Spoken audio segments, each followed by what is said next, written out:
So welcome back to DC Silver Age Storytime. This story comes from Action Comics number 270, published in November 1960, with story by Jerry Siegel and art by Jim Mooney. Every active youngster likes loads of action, and Supergirl, the world's mightiest lass, is no exception. But one day when Superman is away on an outer space mission, the Girl of Steel gets so much action it sets her super senses spinning. In fact, it's Supergirl's busiest day. Help, it's me, Lori. Help us. We're Batman and Robin. Arf, arf. Hey, don't forget to help me too, Supergirl. Oh no, this is my busiest day yet. If Superman doesn't return from outer space soon, I'll go out of my mind. So we open in Midvale Orphanage with this boy, Frank Cullen. Gosh, I'm excited, Linda. I'm caddying today for Vince Gordon, the famous golfer. If only I had a dad like him.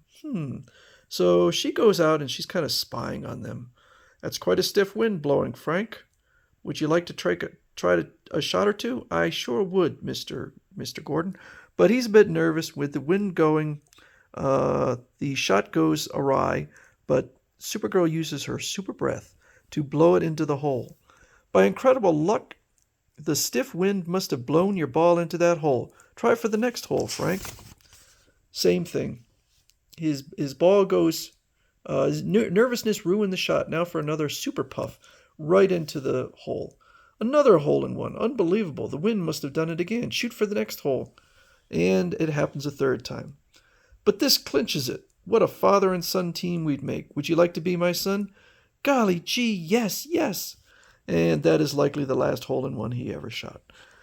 So she returns, and she's watching a video reel of a newsreel of Superman performing his super feats, and she's envious because she wants to perform, but she has to remain hidden.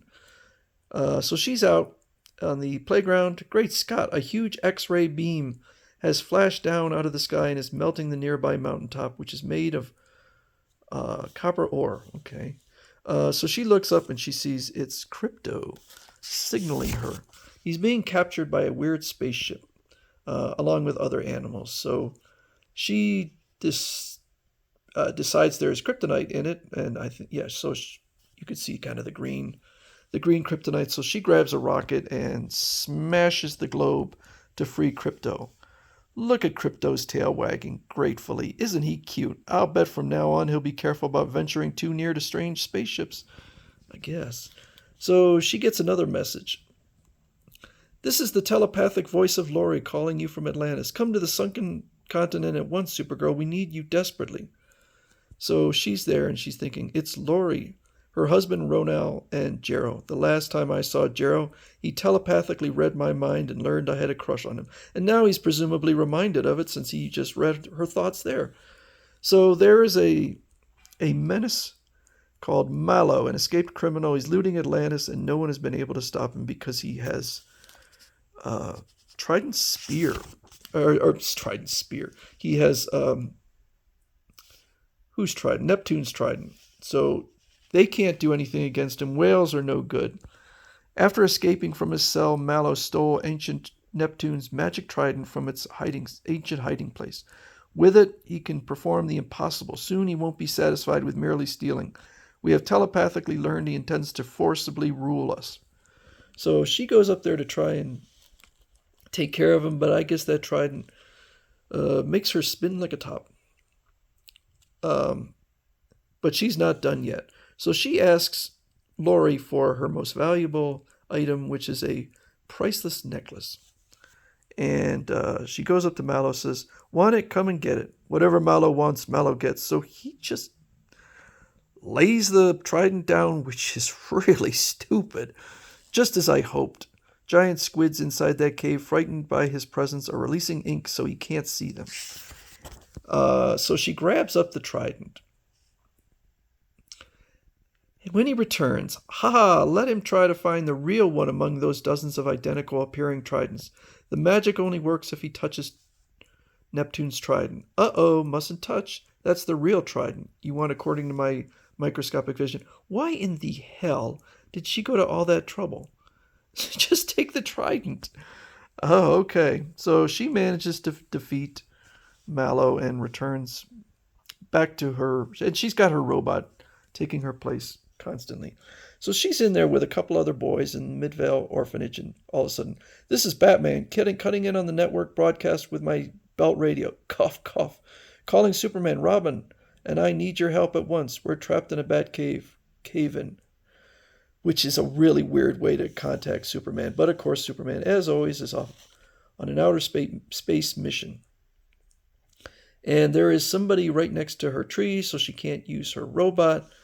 So she sucks almost all the oxygen out of the room to knock these two boys out. I opened and shut the door so quickly more oxygen didn't have time to enter the room. I'll be back in a flash. So she flies out. I guess she knows his secret. He must have been told, because she knows he's Bruce Wayne. And she punches a hole into the Batcave. That does the trick. I'm moving at such super speed, Batman and Robin can't even see me. Wait a second. I'm confused. We're trapped in a... Okay, that's weird. So the boys wake up. They didn't realize they were unconscious and that I've performed a super rescue in 3 seconds. I left the door ajar when returning so oxygen could enter.